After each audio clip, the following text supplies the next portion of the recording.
for joining us on the New News. I'm Diane Parker. Miller has our weekend forecast, plus a historic step forward for tribal sovereignty this week as a herd of buffalo is released into the wild. But first, our top story. This noon, workers are returning to the site of the bridge collapse near Reed Point with plans to remove more derailed train cars from the Yellowstone River.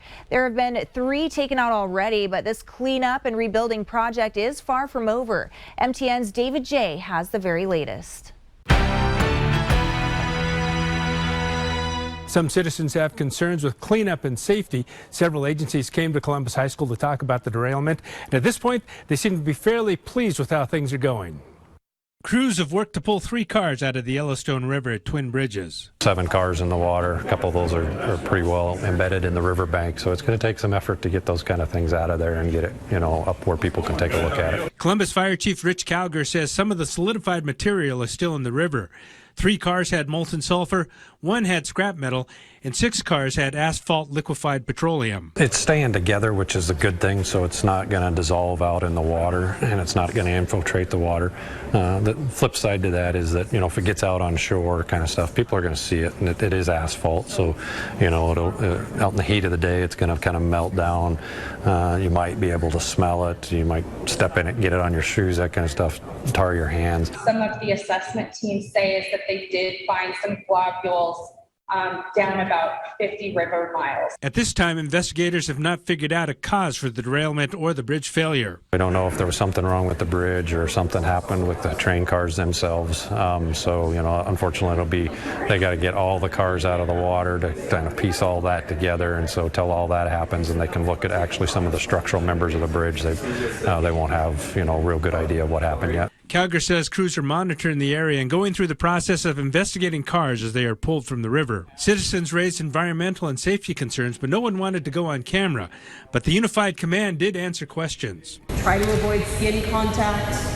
Don't eat the black gooey stuff.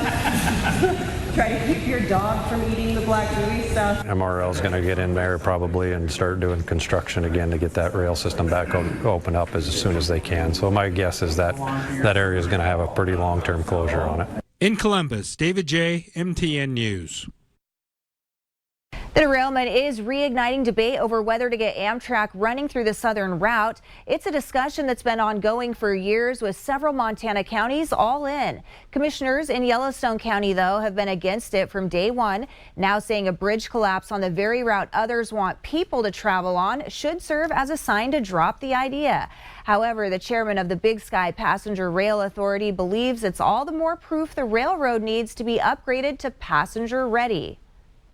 Whether it's freight operations or passenger rail operations, we want to see the investments made to ensure that we have safe operations out there. We are investing in our highways, our streets, because we think that's important. So let's not kid ourselves to hold passenger rail to a different standard. Rail much different than highway, where you have a lot of opportunities to reroute it. Spending billions to make millions doesn't seem like a good investment. Ostlund says he agrees rail infrastructure needs improvements, but for freight traffic only.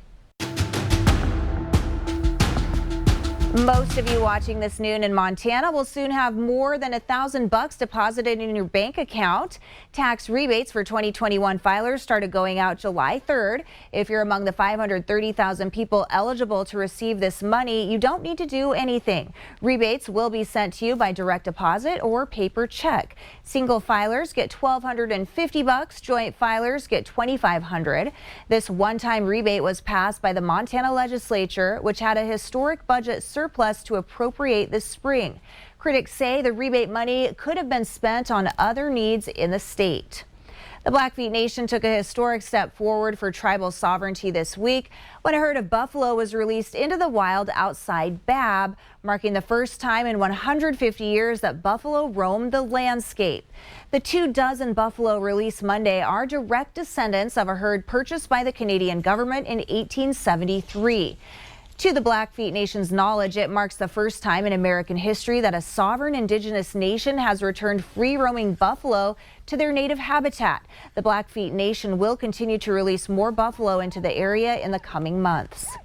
Kalispell has a new police chief as current captain replaces Chief Doug Overman, who retired June 1st. Kalispell Police Captain Jordan Venezio has been promoted to chief starting Saturday. The city of Kalispell underwent a nationwide search for candidates and reviewed around 25 applications.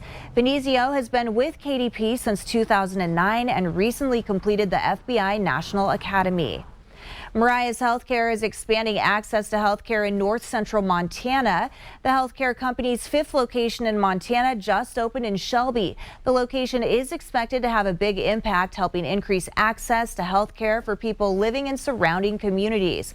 There are multiple rooms in the facility, and a wide variety of healthcare services are offered there. Starting July 5th, urgent care will also be available. It means a lot that we are able to stabilize healthcare for our communities, Blair, Conrad, Sunburst, and all the little towns around it, that we are a safety net that will be here for a very long time.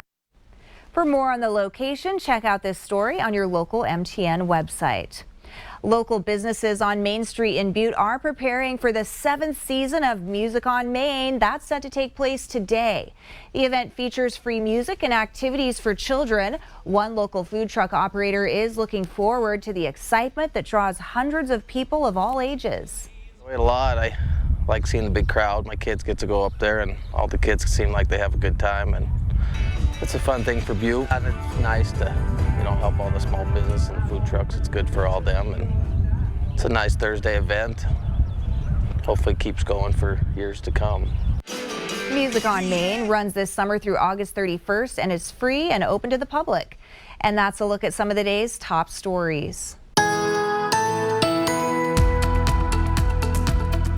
It is the last Thursday of June, and conditions are looking pretty good across the state as we head into the first weekend of July. We'll show you that here in just a second. But what's going on across the U.S. today? Our weather headlines: middle Mississippi and Ohio valleys. We're looking at an enhanced risk of severe thunderstorms. You see there the brown shaded area between St. Louis and Chicago. That right there, that's where we have the best opportunity to see some tornado activity. So we'll have to keep an eye on that. Southern Rockies, southern high plains, central and southern plains, mid and lower Mississippi Valley, central Gulf Coast, a wide area there. Excessive heat warnings and advisories. Look at Kansas City up to 102 today, 102 in Dallas, 106 in Phoenix, just smoking in those areas today. Upper and mid Mississippi Valley, Great Lakes, western Ohio Valley, the central Appalachians, northeast of Mid-Atlantic states. Air quality alerts still in place because of that really thick Canadian wildfire smoke that's been affecting the area. It's been really bad in those spots. For us, high pressure starting to dry things out as we warm up. We'll have a look coming up.